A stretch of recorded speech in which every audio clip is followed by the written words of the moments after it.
Bigla na nga lang kami nakaisip maglakwatsa na itong partner ko. Munta nga pala kami dito sa DB Mall, dito sa branch ng Imos. At ayun nga, naglakad-lakad at sightseeing, window shopping, ganyan. He! Tapos habang naglalakad-lakad ako at nag-iikot-ikot ako, ito naman yung partner ko. Sige naman ang busisa sa kung ano-ano. At hindi na namin alam kung saan kami pupunta at kung anong bibilhin namin. Hanggang sa nakita nga namin tong corner ng mga sabunan. Nagtaka ako sa presyo, ito ba naman ay 25 lang. Partida, glutathione, kojic pa yan.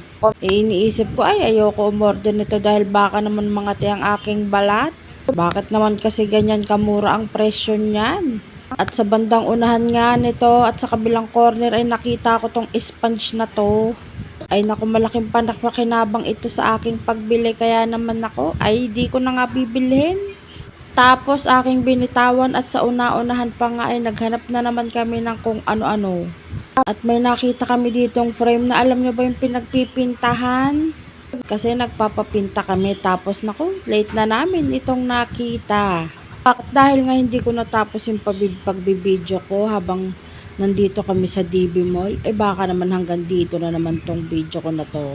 Kaya sa susunod ulit namin paglalakwatsa ay magkita-kita tayo.